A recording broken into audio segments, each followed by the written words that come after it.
The Bears. Because of the way they play the nickel corner here, and the nickel corner plays 88-85% of the snaps. He's got to be like part linebacker. The Bears. When you're in a scouting room, there's going to be differences of opinion. The Bears. Well, you're looking at traits. And remember when he tested very, very well. The Bears. Greg, why are teams wrong on quarterback evaluation so up? Number one, it's a hard position to evaluate. Former Bears scouting director Greg Gabriel talks football live every week on the Barroom Network. Also available on demand.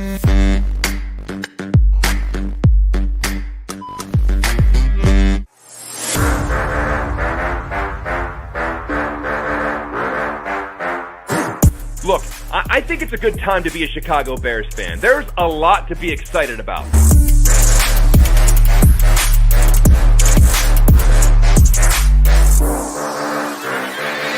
But let me tell you something. We are past the point of excuses. If things go sour, you have used up all of the patience that Chicago has to offer.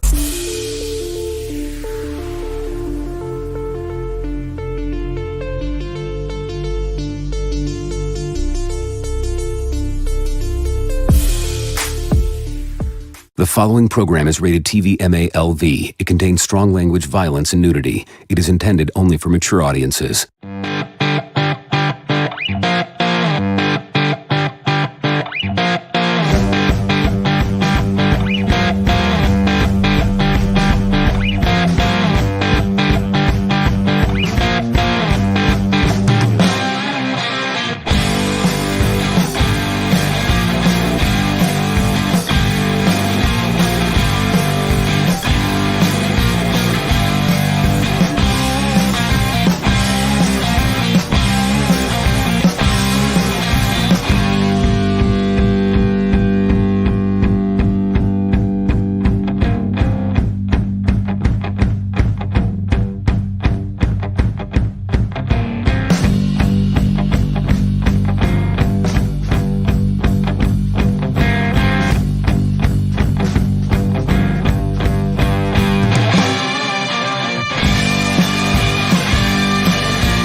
Here we go, Barflies. Welcome to the Barfly Tailgate Show. You already know it's done by Barflies for Barflies and all the other Bears fans out there. What's going on, fellas? How we doing?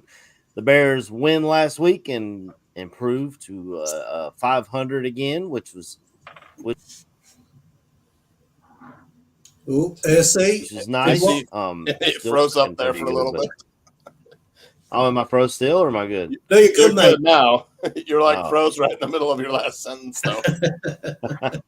But how we doing, fellas? Chris, down across the pond. How's things in England? You got Aaron Rodgers in your backyard right now. You might want to go chase him off with a stick or something. How you doing?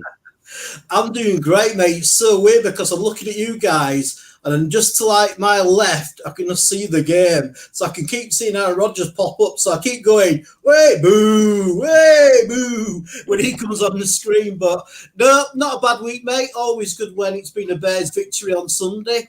It sounds like the coaches probably heard a little bit what the players were talking to him about and had that players meeting through the week before, because there was definitely an element of more run. But yeah, great. I'm great, and it's always great to be you boys on a Sunday. Absolutely. How about you, Tooch? How you doing, brother? Well, we just got a 63-yard interception return of Aaron Rodgers, so it's 10-0 Vikings over there. It's hard to know who to root for. I guess you root against the Vikings here, you know. You have to root for Aaron Rodgers, but. I can't do it. I can't do it. Yeah, we're torn. I know they're in our division and they're doing things that I didn't expect them to do, but I think the story of the Vikings this year is just fascinating. I mean, Sam Darnold, the resurrection of him, and Brian Flores. Sam Darnold revenge game here, right? Oh, that's right. That's right. He's seen ghosts was for on the the Jets. Jets. Yeah. Yeah. Yeah. So, yeah, I mean, That was the maybe, team that drafted him, though, right? Or No, yeah, the Jets drafted drafted him. him, yeah. the Jets drafted Yeah. Darnold. Right? Yeah. Yeah. Yeah, they did. I know the chat's not gonna like this, but this morning I got a new puppy, and he thinks that 5 o'clock in the morning is the time to always wake up. So I have been up since 5. And while I was up, I spent my morning listening to post game shows of the Louisville Cardinals after they lost, and the Tennessee Volunteers after they lost, and I have to find an Alabama one now. Yesterday was a crazy day in college football. I know the Yeah, chat a lot doesn't of like upsets. when I talk college football. Yeah. I lost a lot of money, or I mean, I don't bet big, but I lost all my bets because Wow. I Yeah, it was definitely terrible didn't yesterday. call Yeah. Vandy beating Bama. But yeah, it's a crazy day in college I football. didn't do Though. much better. I had a couple hits. My free play won. So it had the Indiana Hoosiers minus 13.5 versus Northwestern Wildcats. That hit. Curtis Rourke is a beast. His brother's in the NFL. Since he transferred to Indiana, the Hoosiers have been they're like 6-0 right now. They're first time in school history they've started 6-0. So I know Army and Navy are both undefeated for the first time since the 80s, I think. Both of them playing well, yeah. Both of them playing so. well. That's going to be a battle when they play each other.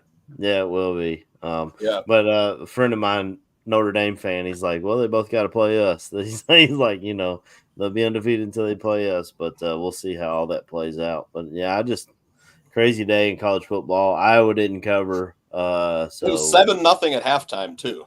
Yeah. I went to the bar. I was watching the game there. I was out doing some stuff with my wife and kids, and there's a cool little bar here in town called Sully's Pub. I was like, I always smell so good, when I'm around that area. I'm like, let's just go inside, get maybe a burger or some wings or something. They had the game on, raffles going, people drinking. It's like $3 pint of Guinness all day, every day. Nice. It was nice. It was 7-0 at halftime, and I'm like, okay, we're hanging tough. But second half, a totally different story for the Hawkeyes. Yeah, Ohio State kind of blew them out in that second half. Chris, did you watch any college ball yesterday, or do we need to shut up and start talking about the Bears again? No, I didn't watch any football, college football. I didn't manage to catch any yesterday evening. But no, mate, because if you don't talk about it, I don't learn. Do you know what I mean? So I don't mind college football as long as we don't start talking about the draft in November. But I'm quite happy, chaps. So yeah, it's just the thing that I find with college is that you seem to find, you have like a couple of the real big universities. They'll play each other, and then they'll play like some nothing university in the week after. So it's a bit, the quality can be a bit lopsided, regarding just being a viewer of a game. But I know you guys love it, so me, man. I'm cool. I'm cool. I'm laid back, man. I just take it all in. I'm like a piece of soap that's been left in a prison's shower room. Yeah, I mean, we need to watch some of these offensive lines because that's still our That's right. our biggest issue in Chicago.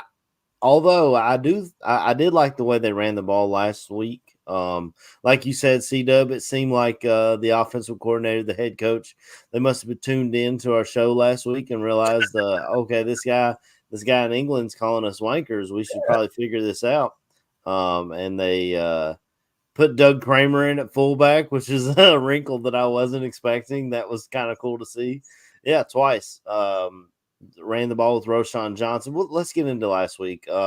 Yeah, I was talked into a Bears victory while I was on air. I'm not gonna lie. I was completely planning on going Rams, but the defense played well. They ran the ball. Tooch, I think you're muted.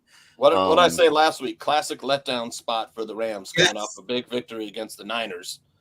So that's why I took the Bears. It's classic letdown spot. That's exactly what you said. Yeah, I was shocked to see, especially at the end of the game, Matthew Stafford throwing the ball to us. I think Stafford's going to end up in the Hall of Fame because he's so great, and he gave us the ball at the end. Caleb Williams played fine. He had a couple of misses still, a couple of throwaways, but took what the defense gave him last week. I started to notice that. A lot of it was underneath, but that kind of broke out DeAndre Swift. And when those things start to happen, then your safeties start creeping down.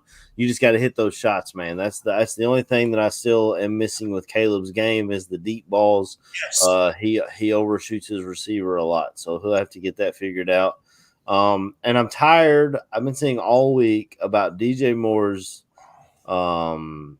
body language. I'm tired of talking about body language. Like we've talked about this since Jay Cutler.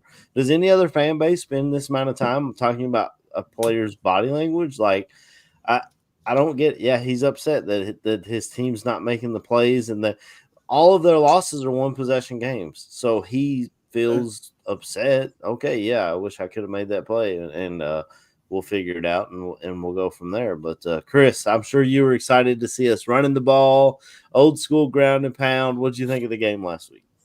It was a massive improvement for what we've been seeing previous through the season. I mean, the offensive scheme has made more sense. We got Swift into the game finally. He had a fantastic game. The O-line, they managed to actually do a bit of blocking when they were doing run blocking. But my goodness, I watched some of the All-22 and I'm sorry to say, but Braxton Jones is not doing it for me anymore on the left tackle, mate. Practically every passing down is getting pushed right back into Khalib, like all the time. And he's like even his run blocking, which was quite one of his strengths because he's really athletic. He was just missing his man and not really getting to the second level. So I'm glad that they improved running wise, but. When you watch the 22, there's a lot of mistakes still going on. People on the line, people not getting to the right assignments, people not getting to the second level to make that block. But at least they kept Khalib sort of upright. I think Williams played within himself. I think it was like a really good game plan for him because a lot of the plays are sort of intermediate length passes. So you get the ball out of his hand pretty quick. I'm glad they're getting Cole Kmet more involved in the offense because I think he's going to be his outlet. But yeah, regarding DJ Moore, man, it's sort of like you're the highest paid Bears player in history. Act like it. Walter Payton, we all know what Walter Payton was. One of the genius things about Walter Payton was like he was level. And he did, what I mean? He just showed it with his game. And I think DJ Moore really is acting a little bit like a slightly spoilt brat. It was just, because he's got his big payday. And it must be really irritating, but there's been quite a few times this year where he's not really been running his routes very hard or he's not even been running the correct route. So he can't put all the blame on Williams, the quarterback, but he's not getting all the passes. But I thought Keenan Allen looked very slow. I know that it was good to have him in because it just sort of gets people reading him, so it gives Williams a bit more time to get the ball out. But I thought he was really slow coming out of his breaks and coming off the line of scrimmage. I thought the defense fantastic, opportunist defense again. So like every other play, I'm expecting a takeaway. I thought our defensive backs were absolutely on fire. The D-line was showing up because Dexter got his third sack. So I'm really starting to feel quite sort of happy with the interior of the defensive line, even though we are giving up some runs, which could be a bit of a problem today with Hubbard with the Carolina Panthers, because he's had a couple 100-yard games. But overall, the defense played brilliantly. The punter were great. I thought the coaching overall were good, but it was just good to see the offense starting to click a bit, getting some sort of rhythm. And it was just really good that he didn't turn over any of his passes. But I thought the touchdown pass he did throw to DJ Moore was an absolute beauty. Big boy throw. That's a big boy's throw, AC, and especially in the situation we were. But yeah, I was so happy after yesterday's game compared to the previous week how we played against the Colts. Yeah. I think you touched on a lot there. It was great. I know the DJ Moore thing. I don't think it's as much like him acting like a spoiled brat as it is like. Because I know the one play that I talked to him about it was like different quarterbacks, I guess, have different preferences.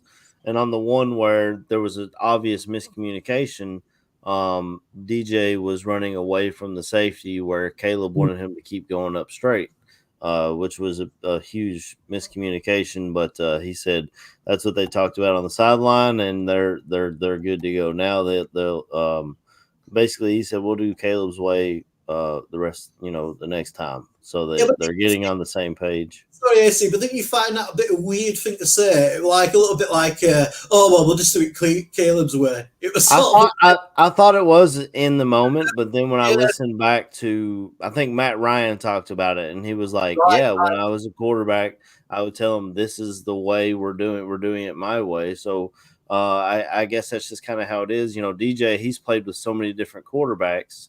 It's not like it's not like he knows exactly. Not all of them are the same. You know what I'm saying? Justin may have done it a different way than, speaking of the guy, Sam Darnold did, who might have done it different than Baker did. Who might, he's played with all these different quarterbacks, and they've all been able to build a chemistry. I think it's just a matter of time. I almost think maybe we should have played a little more in the preseason to try and get some of these wrinkles out. But I mean, I don't have a time machine, so. I still feel like we should just get rid of preseason, man. It's so worthless. Nobody plays. Just go to 18 games, 2 bye weeks, and I mean, you say it's worthless, but then the first month of the season is going to look like preseason. It already is. It already does. Yeah, it already does. Yeah. What did you think of the game last week, Tooch? It was a good victory for the Bears, but there was a lot of missed opportunities. I thought, he missed Roma Dunze on a bomb. It was a for sure touchdown. He didn't see. He dumped it off on the sideline to DeAndre Swift. I think you could see Jalen Jones, 21. He was like pointing, it's a touchdown right there. Roma blew by his guy. That was it, man. And Caleb just didn't see it. So, like you said, there's a lot of people. There's not enough chemistry between the receivers and the quarterback, between the offensive coordinator and his offensive skill position. In fact, they had to go to him in a team meeting and say, dude, it's like, what are some of these plays you're drawing up, bud? Let's get back to running the ball, which I think is what we have to do today, at least, because the Panthers suck versus the run. Right. So we're going to have to run the ball. I mean, we've been waiting to see DeAndre Swift. We pay $8 million a year for the guy. DJ Moore, there was one where it looked like Caleb overthrew him, but to me it looked like he kind of slowed down coming off his break in the end zone, and then they had their little sideline discussion after that. If you're not going to run full speed, it's going to get caught on film the next day. When the team reviews the film, it's like, come on, we can't loaf here. If you're not in, there's a couple times where the wide receivers are not in on the play. DJ Moore especially. And not blocking, not finding a guy to block, running around, nobody blocking, like Buka said, Moore took the blame for it. And that's fine. I'm just saying, it goes to what AC was saying about wish we played more in the preseason. So and the Bears are always like this. We take like 4 games to get into game form. Last week, like I said, it was a letdown spot for the Rams. I think Bears have to be careful here. It might be a letdown spot for the Bears. You know what I'm saying? You can't take the Panthers lightly. I know the Panthers are really banged up, though. It's an Andy Dalton revenge game, though. You got Andy Dalton coming back. I mean, the Panthers are protecting Andy Dalton. The offensive line is protecting him at the best rate in the NFL. So they're giving him time to work. They went out and spent money on their offensive line. They went out and spent money on their offensive line. They just get some of the guys who are on that offensive line up. Looking like Damian Lewis is one guy we liked in the draft. They got Taylor Moton at right tackle, Austin Corbett at center, and their left tackle is Ikem Ikwonu, which I don't really know much about. But they have some depth too on the offensive line, which they're going to need because I think their right guard's banged up. But it's the defense where they're really banged up. I mean, they lost 2 of their starting linebackers. Derek Brown is out. Derek Brown's probably their best. That's a big piece. That is for the Bears. This is huge that he's out. Yeah. You know, because the only other good pass rusher on the line is Jadeveon Clowney. He's playing strong side linebacker for the Panthers. But J.C. Horn's a really good cornerback. He'll probably be matched up against DJ. That's going to be a tough matchup for DJ Moore. As far as the Rams and Bears game last week, it was good to see the Bears get back to the run. Like I said, I have this theory that the NFL offenses and NFL rules have been geared towards giving the fans an exciting passing game. So we're getting a lot of these hybrid linebackers, hybrid safeties, smaller players out there. And the teams that are finding success are the ones who go big and run the ball. And that's what the Bears did last week. They ran 2 tight end sets. Like I said, why don't we run some 2 tight end sets, get Caleb under center? And he ran some play action, was pretty successful. He's got some elusiveness in the pocket. He was good against the blitz. So teams are going to be, he's getting better versus the blitz, completing passes and finding the open man against the blitz.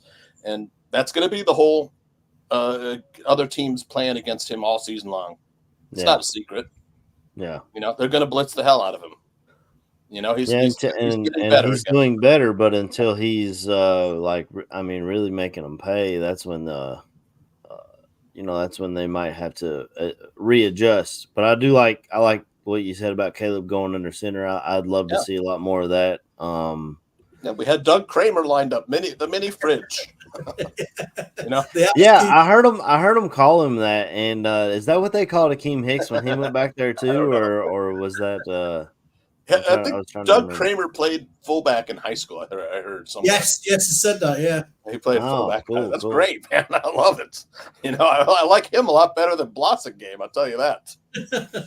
Well, we haven't seen Blossingame. I don't know if he's injured or if they just don't like him. He's injured, or what the problem is. I wanted to get your guys' thoughts about. We were trying to enjoy the victory last week, and news came out that Tom Brady could have been a Bear. It was like. During the COVID season, man, what could have been? How do we always mess these things up? Can you imagine? I remember hearing that story before, like during that off season. They were talking about who it was down to, and it was like the Buccaneers, and then they were like maybe the Bears, and maybe this and that. But I just feel, and I said this on X when Adam Rank put that out. I was like, I don't think we had the team conducive for Tom Brady to do what Tom Brady did in Tampa. I mean, we didn't have Mike Evans. We didn't have the offensive line that Tampa had put together. To be fair, he lives in Florida. Yeah. Or he was living in Florida. He has a place in Miami, a big fancy place. But yeah, we had Allen Robinson and Darnell Mooney. The defense had Roquan, Akeem Hicks. We had David Montgomery still running the ball. I wish we had Khalil Mack was still on defense. Oh, well, I guess we did have a pretty good squad. We had no. I was feeling like it was. We went with. I was feeling like it was after that. We went with Mitch 1-8-8. Yeah, after that, but crazy. I mean, overall, the defense finished 11th in the NFL. But yeah, I mean, and then after the season, we reset at quarterback and drafted Justin Fields, and Mitch was gone. So, and we signed Andy Dalton, who we'll see today. Mm-hmm. Yeah. Yeah, I mean, I was thinking about it. I mean, I'd have loved it just for the what if could have happened sort of thing, really. I mean, they might have brought Tom Brady in, and they might have brought in some really top class receiver to get him, to get him partnered up with, and it would have been awesome, but. I probably would have been thinking a lot like you, AC. I probably would have been thinking, well, I've really got the talent around him to for him to play the game he wants to play, and the limitations, what he was showing, slowing down a little bit in his 40s. But it would have been so intriguing and exciting. Even if it was just like a 1 year, we'll put the house, we'll put the mortgage on ransom. We'll go a little bit crazy and just see if it panned out. But yeah, I mean. Yeah, it's all ifs and buts, and if it could have happened, but it would have been really interesting because it would have been completely un-Chicago Bear-like as well. Yeah, it would have been really cool. It would have been the anti-Bears season. Well, I would have liked to have seen him audible out of every single Nagy play. Right. That's what I was gonna say. Remember, Nick Foles was like, "We can't block this stuff." So imagine what Brady would have told him. Yeah. It would have been a Jay Cutler all over again when he said, "Tell Mike I said F you." But I mean, and I loved what Rank said. You know, he akined it to it's like finding out 20 years later that the prom queen in high school had a crush on you or something like. Exactly. Yep. Yeah, I love Adam Rank. He's so good, man. Yeah, Rank just comes with it. I'd love to have him on the show sometime. But let's get into some of the numbers of today's game. Yeah. Bears play the Panthers, like we already touched on. Andy Dalton revenge game, sort of, because he was here when we had Justin, and now he's coming back through. The Panthers offense under him, though, looks completely different than it did under Bryce Young. I thought Bryce Young would be okay, but he is not good. And I don't know what they're going to do in that position. If they're going to trade him I never liked away him. I mean, I was like, he's too small. That's what I was worried about, his size and him getting hit, but that hasn't been the problem. The problem is just him between the ears. He was leaving clean pockets and wasn't hitting open guys, whereas Andy Dalton he's on a I don't care tour. He's just flinging it out there. But I mean, it's quite similar to what happened with San Francisco with that quarterback that picked 20 when the Fields draft.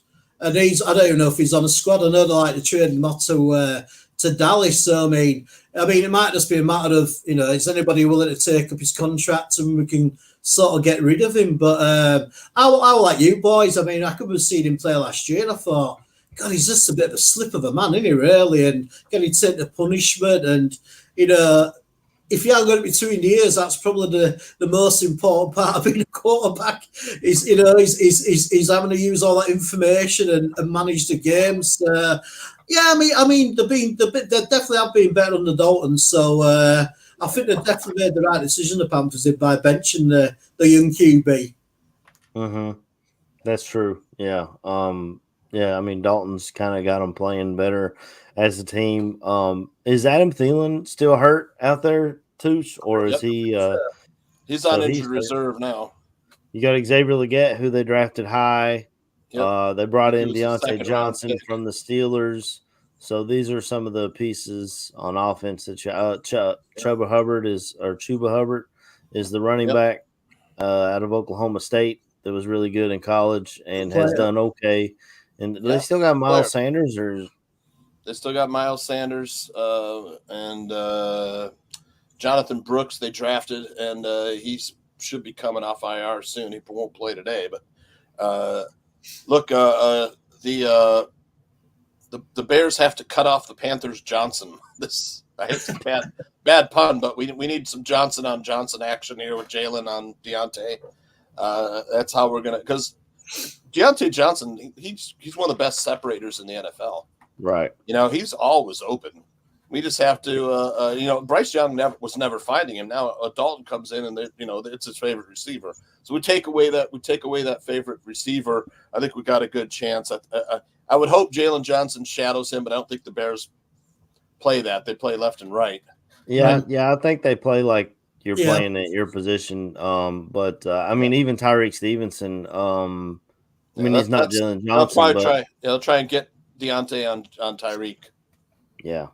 So we they always got to test him on that. Yep, we got to be careful. I would have Jalen shadow him. I don't care which side. Yeah, Fochese. The Bears pass rush has to land today. This will be a biggest test for the Bears pass rush. The Panthers are getting rid of the ball super fast. Dalton's. He's not holding on to the ball. If we get home to him, we make him disguise some coverages. We got a good chance. But Chuba Hubbard, got to watch him on the goal line. He's like 74% goal line touch share. So when they get down there, he's the guy that's going to get the ball. On defense, like I said, they lost their top two linebackers, Shaq Thompson and Josie Jewell. They've got a rookie playing, and I don't even know who's playing at Jewell's spot. But they also, like we mentioned, they lost. I think they drafted a Kentucky linebacker, Trayvon Wallace. Trayvon, he'll be playing in Shaq Thompson's spot. Okay, well I could be wrong. He's a quick linebacker, makes a lot of tackles, but he might be a liability in coverage if you try to use. He is going to play in Josie Jewell's spot. Okay, yeah. So he'll be playing there. They have, like I said, they have Jadeveon Clowney at strong side linebacker. Charles Harris, their other weak side linebacker, he's banged up too. They still have Ashawn Robinson, who's big body at defensive end. I think he's an Alabama guy, right? J2K says isn't their center injured, so are they hurting on their offensive line as well? Cool. Yep. So. Yeah, Andrew Rame is out.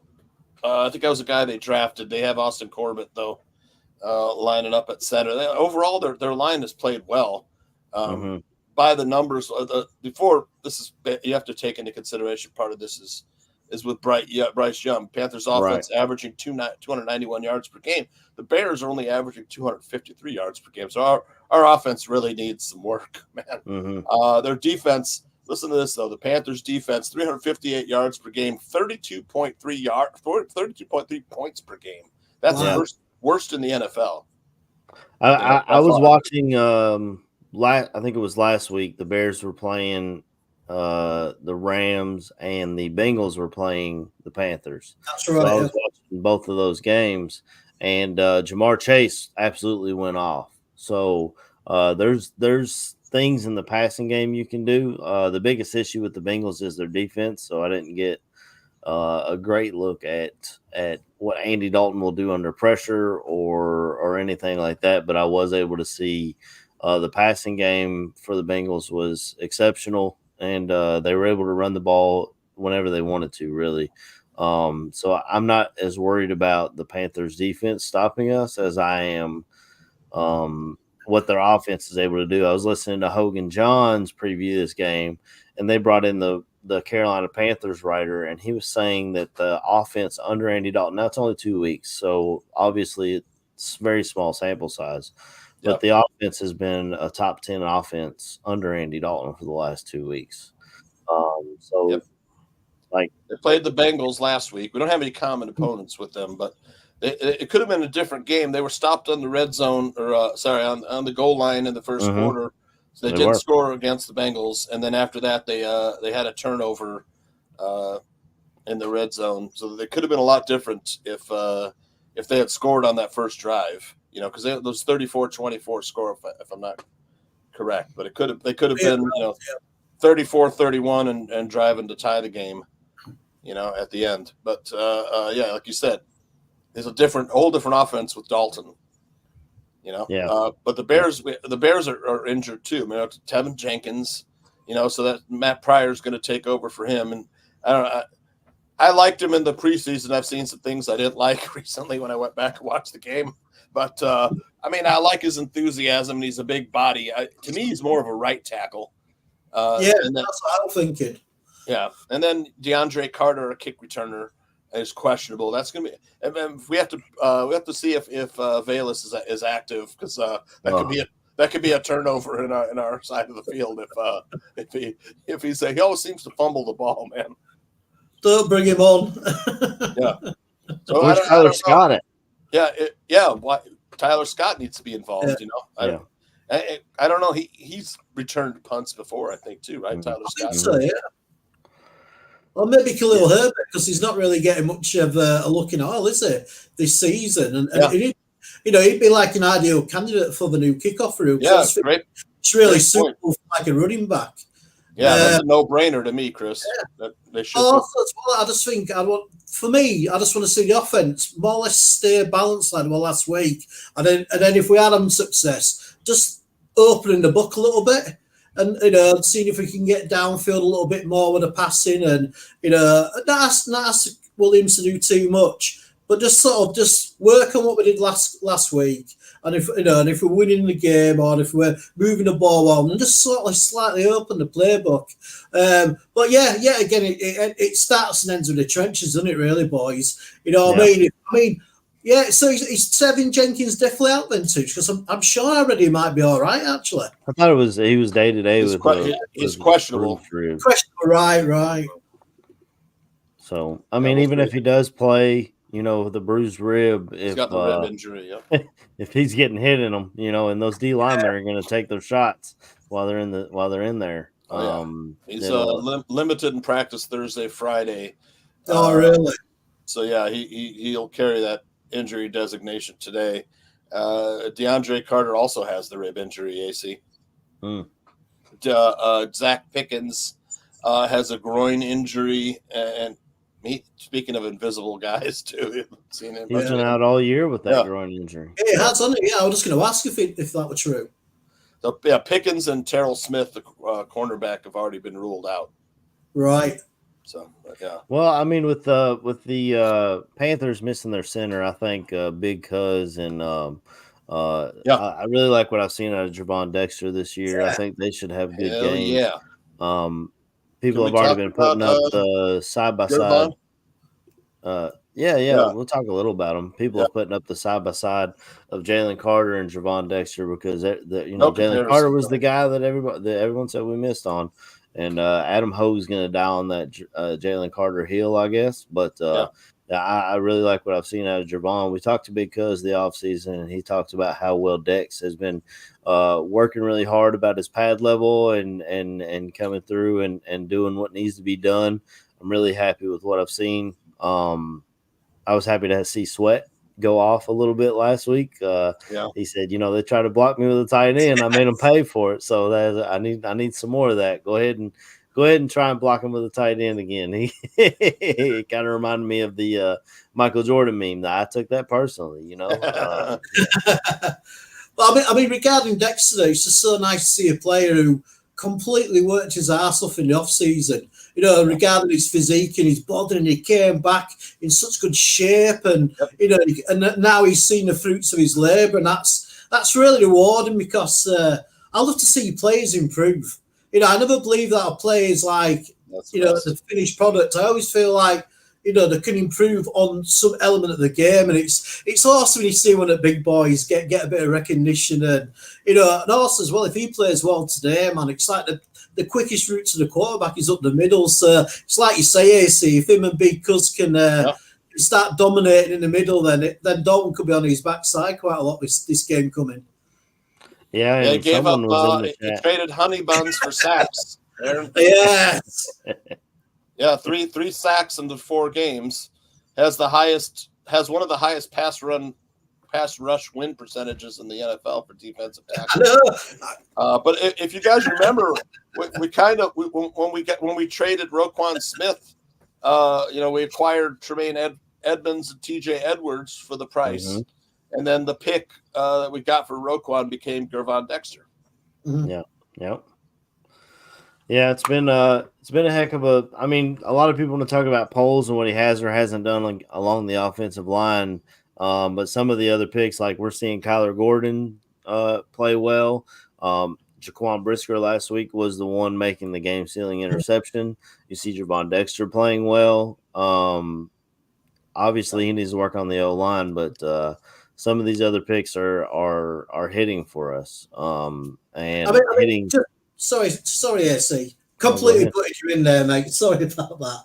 But the only thing what really worried me from last week were all the pre-snap penalties. When you had over 8 yards of pre-snap penalties, and and there were just drive killers, a few of them as well, especially Cole Kmet had a few, and I think really we need to sort that out because that just makes it so much harder for your offense to reclaim them yards and try and get a first down. But sorry, AC, I put it in then. Terrible. That's such a point.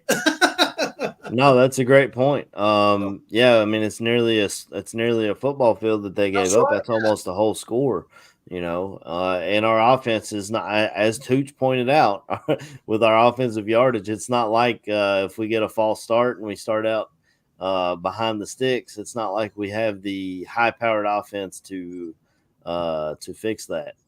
So definitely that's a big thing, and that's something that a lot of the reporters were touching on in spring training. So this is something that's went back to that, and I mean, I hate to say it, I've been kind of out on Eberflus. I mean, sweet, you grew a good beard, but that goes back to him. The discipline of the offense and defense, the discipline of everyone.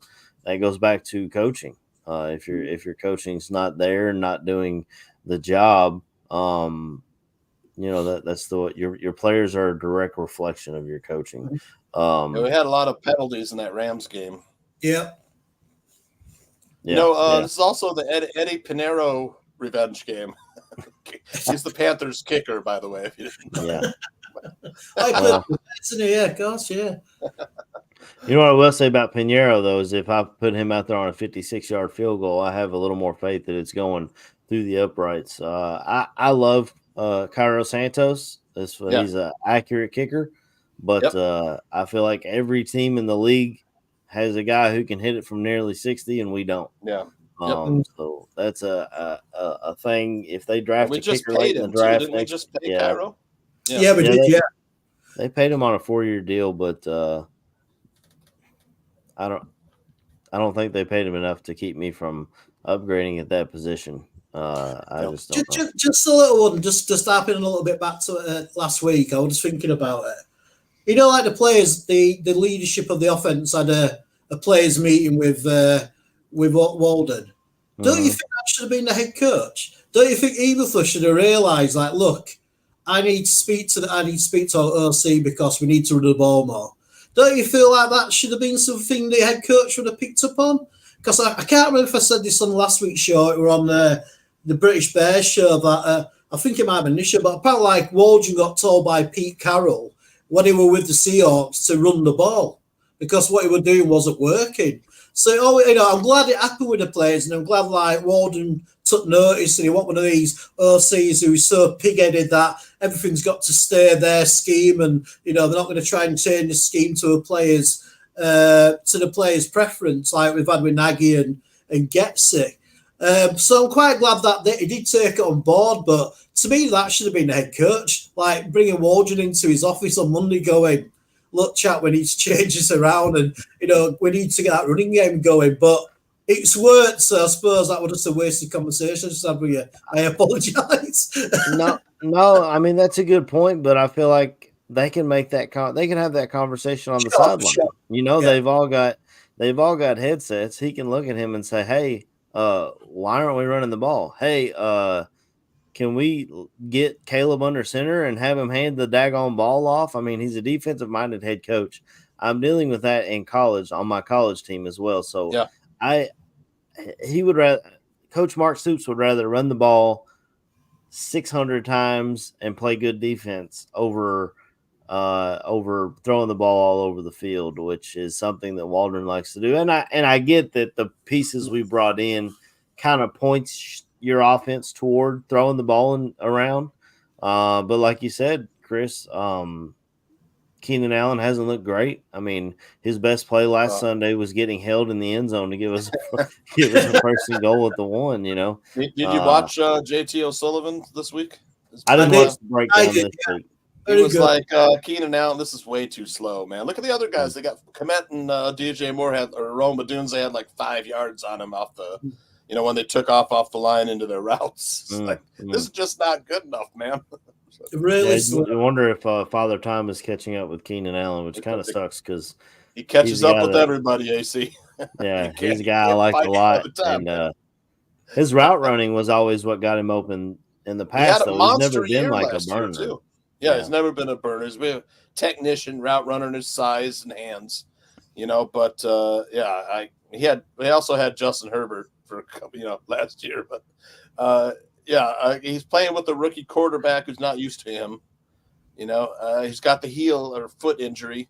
He definitely looks slower. Maybe the injury's probably slowing him down for sure. Yeah, that may have hurt him too, as far as keeping stamina and stuff. If your heel's hurt, you can't really run. Yep. So maybe he's still kind of working his way. Maybe he'll be fine by the end of the season. I don't know, but that's he looks slow though, man. Mm-hmm. Yeah, and that's worrisome for sure. Yep. This is why I don't. I think Ryan Poles is overrated. because he gets these guys and they're either like he hasn't scouted them, they're past their prime. He overvalues players like Chase Claypool, possibly Keenan Allen, Nate Davis. His free agency, I don't think he's been that great in free agency, man. When we signed Nate Davis, though, I didn't have a problem with it. I knew we needed offensive line, and I knew about Nate Davis. I mean, he was fine in Tennessee. I didn't have a behind the scenes look at him. Obviously, I'm not watching all the Titans games, but I was fine with them going out and signing an offensive lineman. And if we do that this offseason, say we go out and sign someone, he's going to have to center, and if it doesn't, no choice, he's got to rebuild the offensive line. Work out, it doesn't work out, but you got to take your shot. Chase Claypool, when we brought him in, we didn't have a number one wide receiver, and Chase had the size, the speed. I remember in the draft, some people were questioning why we took Komet over him, So, I mean, he was just taking a shot. It didn't work out, but it worked out the next time when he threw one for Sweat. You know what I mean? Yeah. But I agree. Like Montez Sweat, Tremaine Edmonds, T.J. Edwards, these are all good signings. Andrew Billings. But I mean, it's about 50-50 to me. All right. We need better than 50-50. Mm. I'm being too critical, but just years of Bears. He's an offensive lineman. He should be right. He should know that we need an offensive lineman, especially with the rookie quarterback. He overvalued his offensive lineman.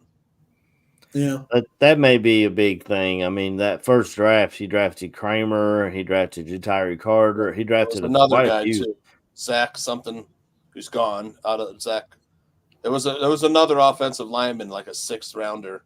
Yeah. So he tried to draft some late round guys. Yeah. Excuse me, but they just haven't Jones, hit. Yeah. Darnell Wright was his first round.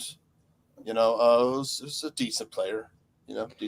Yeah, and I don't believe he expected Tevin Jenkins to fall off the way he has this year. I mean, Tevin was a contract year, and they said he's better on the right side. They put him on the left to accommodate Nate Davis. He should be able to play either side if he wants to be a big boy and he wants to play like he said he wanted to play tackle. I mean, if that's what you want to do, bro, you've got to show it. It's and you got to be on the field. That's the biggest thing. He's not available. And they said they were going to wait until the bye week to talk about any contract. I don't see a contract coming his way from us. And if someone else signs him in the off season, best of luck to them. I just don't. So Larry T, go ahead or you can go ahead and say this too. She's talking about you, I guess. Yeah, it's a big haul. Remains to be seen. DJ Moore, we brought him over. Got him in that trade, and we also paid him over $200 million. So we'll see if that works out in the long run. I mean, the big prize is Caleb Williams, but Poles we should have reset at the coach. If you're bringing in Caleb Williams, I agree.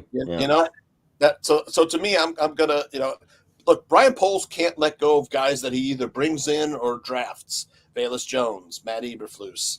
All these guys he gets attached to, and we saw it in Hard Knocks when he had to cut that safety and he cried.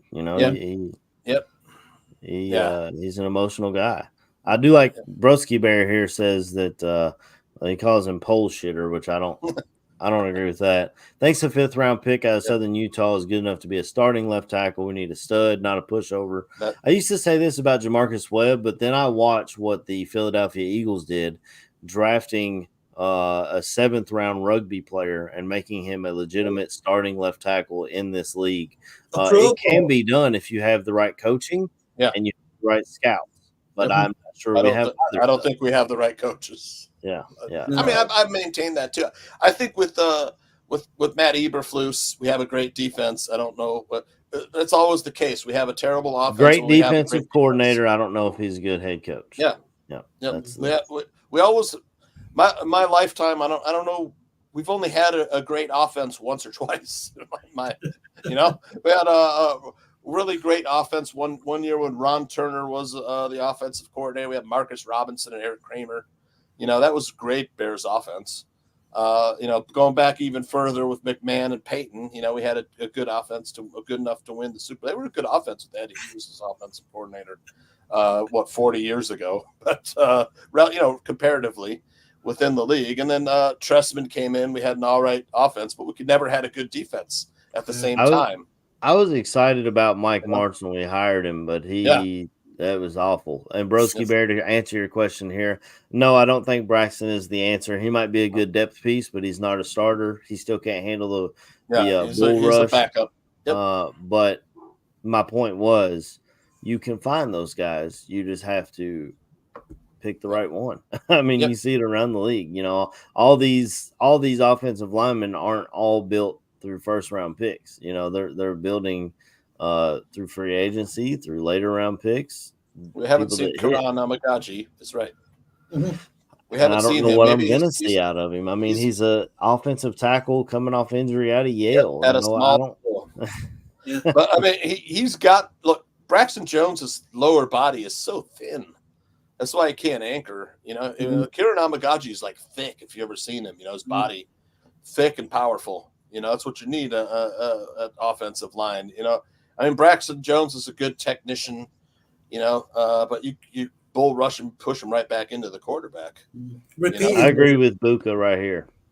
Chris Morgan's bad at his job. He's a guy that they kept on for some reason. Our offensive line wasn't good last year. So why would it change this year with the same coaching and most of the same players? I don't know what their plan was.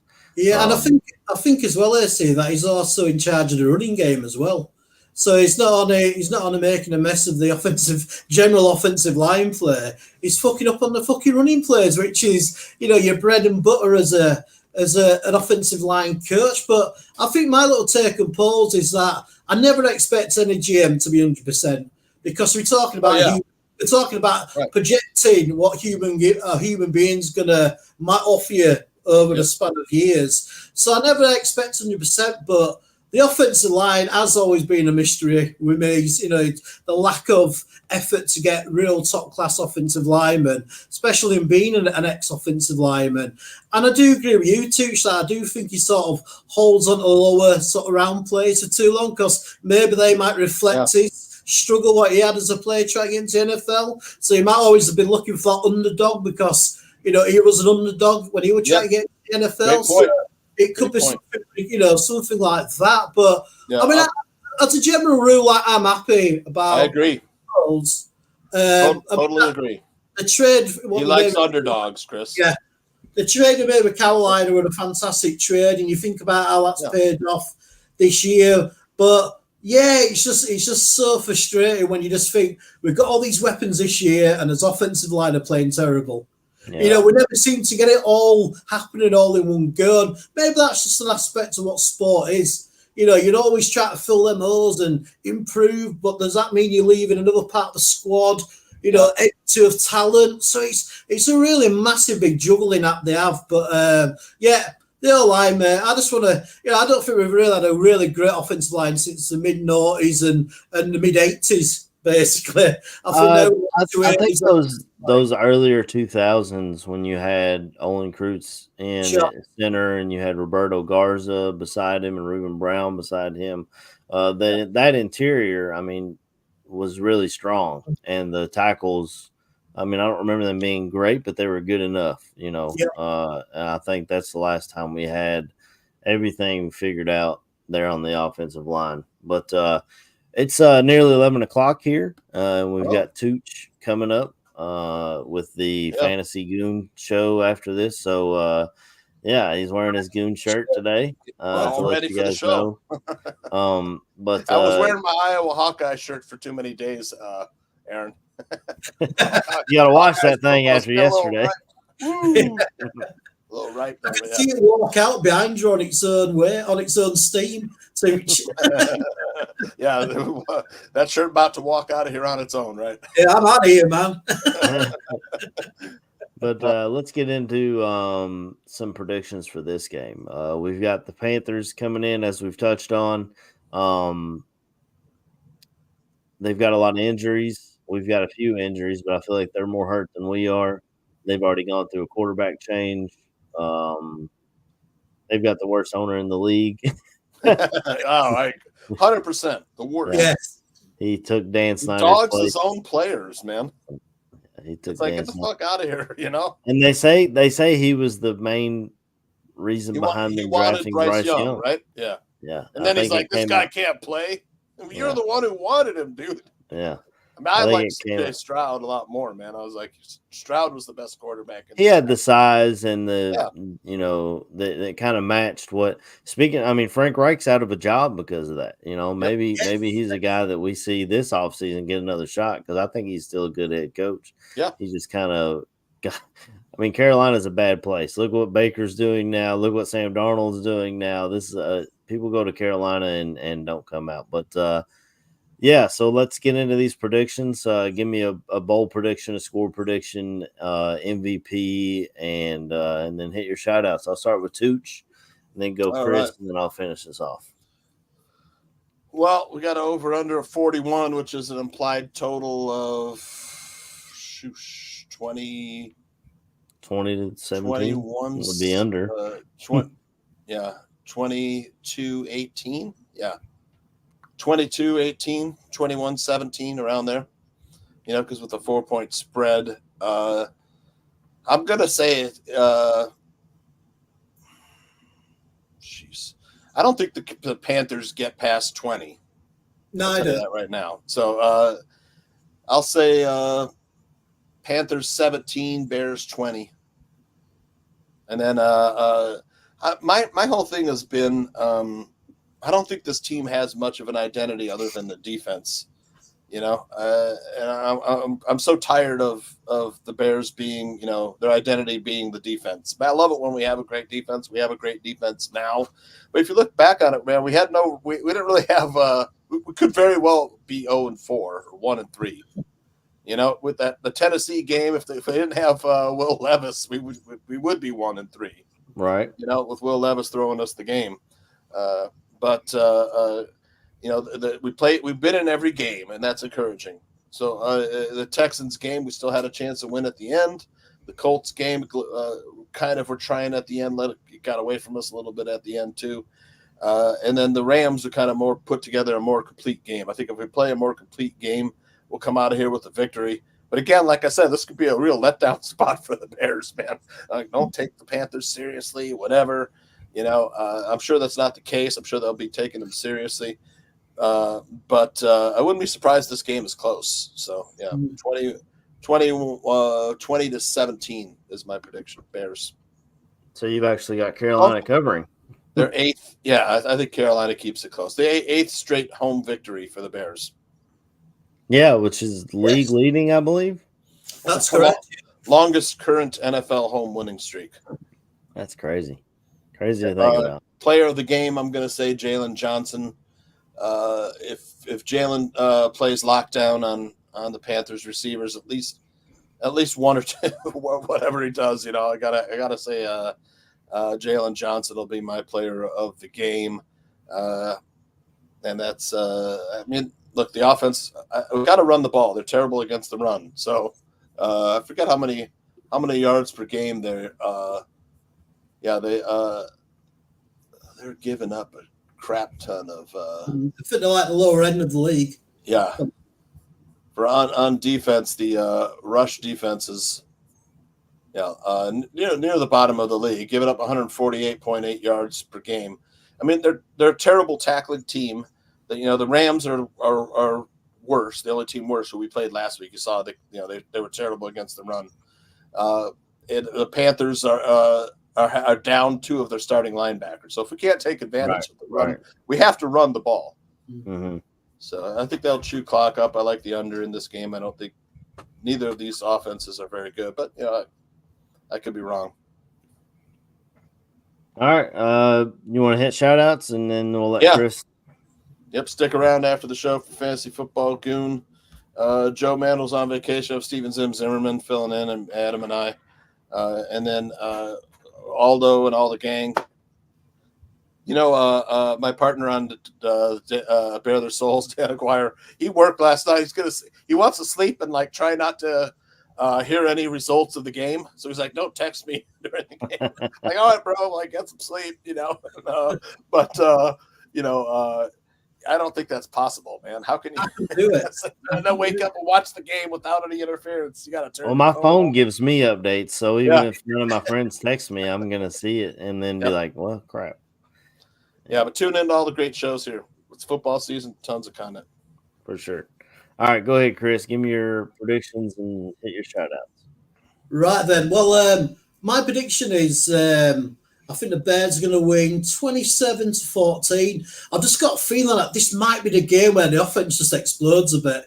Like we were saying earlier on the program, if Caleb can play like he did last week, stay within himself, take the check downs, but I really want to see him try and hit some longer passes and especially be on target with that. But I feel like on paper, we're a miles better squad than what Carolina are. I think if Big Cuz and Dexter can get pressure up the middle, then the Red Ranger or the Red Rifle is going to be on his back a lot. So I'm predicting the Bears win, man. I think my player of the game is going to be Khalid, because I just think with their defense, it could be just that game where he just breaks out and it becomes the game slows down for him and he can hit a few longer passes. So I'll say Williams is my MVP. And my shout out is to you boys. Every Sunday through the season, it's just a delight sharing the season with you boys. And it keeps me going through the week. But like Tu said, there's some great football shows on the Barroom Network. The great thing about our network is that everybody who does a show on our network are great people, and you can just feel that come through the screen. And that's why I initially watched the Barroom Network and wanted to be, a podcaster on this network because of that. And obviously, I met you all as well over the last year. Check out the Barroom Network, man. You'll have a giggle, but also you'll always learn something about football. But you will have a laugh at the same time, especially with Bare Your Soul, man. It's just a great way of waking up on a Thursday morning, having my cup of tea and my crumpet, and watching the boys debate the week's football. So, that's my shout out. Shout out to everybody in the chat. You always bring it every week. And, shout out to Aldo for running the network and Aaron being our producer of this show, mate. You're still putting up this little guy from Yorkshire, England. So, hope everybody has a good week and we get a Bears victory.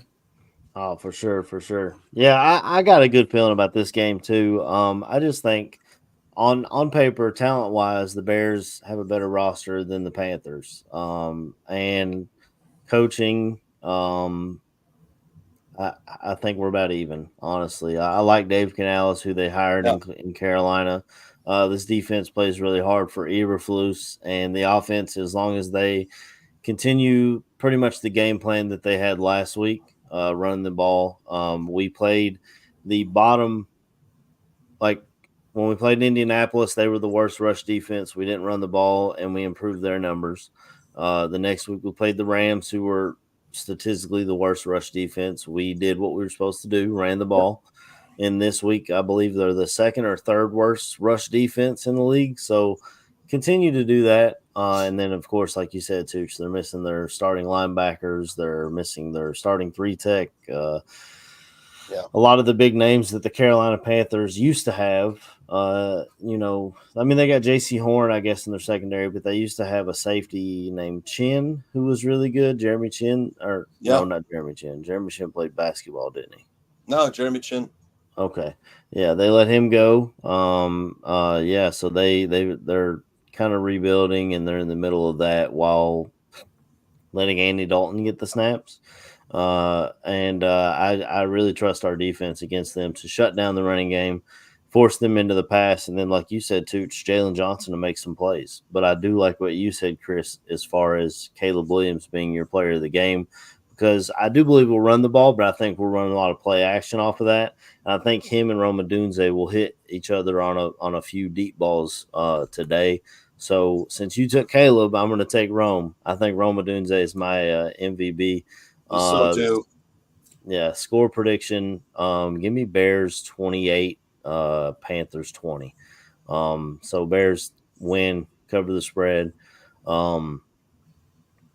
Yeah, shout out to you boys for sure. Coming on here and chatting with us. Shout out to KB, who I can see in the chat now. He had to work this morning, so he was like, he shot me a message like right before we started. And was like, "Hey, I don't know if I can make it."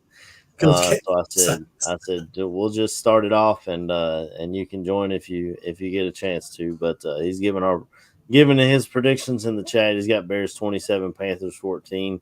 And he's got Big Cuz getting 2 sacks today, which he's been so close. He should have had an interception against the Colts. Should have had a sack against Will Levis week 1, but it's been so close, and they're just right at his fingertips. We'll see if he can get that figured out today. But yeah, so shout out to all y'all. Shout out to the chat. King Buka World, Matthew Fulcheezy's in there every week. Ant Moss, Don Burr, I know you're a Lions fan, but you're still coming in here. If y'all could give us a like on your way out, we appreciate it for sure. Don't hold your breath. I won't give me. There's no chance, not after what I've said to him over the last 2 shows I've been involved in. I mean, I'm talking to everyone in the chat. If y'all give us a like, we appreciate it. For sure. Yeah, please do. It's good for our egos. Yeah, for sure. Yeah, I mean, I think Bears win, and I think we look really good today. I don't expect it to be all that difficult. Like I said, I watched this team against the Bengals last week, and the Bengals handled business. DJ Moore, I feel like all of our receivers should have a chance to have good games. Hey, AC, sorry, mate, but are we going to give a little bit of a score prediction for the Jags game? Because obviously we might be doing a post-game show next week, so I don't know if you've had a chance to think about that. I mean, it's going to be a Bears home game, so I'll just go something like Bears 21, the Jags 14. That's what I'll go for. I think, like you said, good. Thanks for pointing that out, Chris. Next week, the Barfly Tailgate show will be a post-game show because if we go early, it'd be 7 a.m. here. So we're going to go. It's fine for you, but I don't know. I don't know how it is for me. So we're going to go. Probably up at 6 a.m. though. I mean, I'll be up. I just don't know if I'll be camera. It's like 6 a.m., which I could quite, that's a good thing, AC. So we're going to do a post-game show next week. But yeah, I think the Jags are falling apart, and I think their coach is on the hot seat. Trevor Lawrence is falling apart. I don't know how that happened. He looked like a sure thing in the draft, looked like a sure thing all the way until they paid him. Now they're like 0-10 since paying him, which is wild to think about. So I think, the Bears will win in London next week and continue the winning streak, I guess home game winning streak too. Yeah. But if Wait, you are want to give us are we the home team next week? Yes, the Bears are the home side next week. That's gonna screw. If we lose, that's gonna screw up our home. It's not even a home game, but I mean, I always feel bad for Chicago Bears ticket holders that they lose a home game because you only get eight or 9 games anyway unless you're in the playoffs. It's not like soccer where they have to play like 45 games through a season. Yeah. So I do feel it, but there'll be a lot of Bears fans because obviously they've always been one of the most supported teams over in the UK. The Bears have ever since the 80s, really. Yeah, the Jaguars should be the home team. I know the owner has wanted to move the team to London for a while. Yeah. I think is a Brit. The owner of Jacksonville is a British. It's the Khans. They're not. Shad Khan, British. Isn't he? He's British. No. I don't think so. No. He owns them and he owns AEW. I know. And I think he does own a football club over here, like a soccer club. I think he owns Fulham. But I'm not too sure because I don't really follow soccer. So I know he has got interest over in this country. Right. Yeah. Business interests. Yeah. So do you want to give us a quick score prediction for next week, Tooch, and then we'll close this thing out? Man, it's hard for me to say. I haven't. I don't know how any of the Jaguars' injuries or our injuries. If the Jaguars are going to be 0-5, by the time we face them, at that point, I might lean a little bit. Because when teams are winless, man, they're really focused to try to get that win. Yeah. That's going to be working against the Bears. We already got 2 wins under our belt. But if the Jaguars lose today, I mean, they've always handled the Colts fairly well, the Jaguars. If they have a win under their belt, I like our chances a little better. But Jaguars have been an under team this year. Bears offensive. I expect that game to be under 2. You know, in London, the games tend to go under right now. I mean, what is the score of the Vikings game? It was 17-7 last time I saw it. They're just going half time. Not a lot of points already. So, I'll probably take a score like 20-16 Bears, 20-17 again. Yeah, that sounds about right. Yeah. Lower. Could be 17-16, you know. Do we know when the Bears are flying out to London? Are they flying out quite late, or are they flying out early? Do we know? I think they're flying out early. That might be something. Was it the what was the coach's name? Didn't John Gruden say the best way is to go over there, 1 week, or go over right away and get used to the time, and weather and everything. Yeah. And also as well, it just gives that time for especially if it's a team that's struggling like the Jags, it just gives that team bonding time as well, where players are going to be with each other, and if they do get chances to do something sociable as well, like see some of the sights of London or whatever. But I hope they do come over early rather than later, because I'm sure the earlier teams overall have won more of the games. I hope they do that, the Bears. Yeah, I agree. But I think we've done everything that we could do. Talk a little bit about today's game, talk a little about last week, talk about a little bit about next week. But we'll come back for a post-game show next week after the Jags and Bears kick off in London. But until then, this is part of the schedule where we need to stack some victories, though. Oh, yeah. Yes. Yeah, we got to get these dubs in because the back half is all division. Yep. Yeah, the Commanders game after the Jaguars game, that was like, oh, that's a win. Now I'm not so sure, man. Commanders are 3-1. Commanders are looking damn good. All alone in first place. Mm-hmm. Well, I called that on our other show. We do the division, calling the divisions during the offseason, and I picked the Commanders to win the NFC East, which was kind of a hot take, but I liked what they had put together, and I was a fan of Jaden Daniels. I've told you guys that here. Yeah, so does I. And, I mean, I didn't expect him to do what he's done with the 80% completion percentage and stuff. But I love Caleb Williams too, but I would have been fine with either quarterback, to be honest. Yeah, I would have too. But we'll leave everybody for this week, and we'll come back next week with a post-game show. But until then, just bear down. Bear down. Bear down.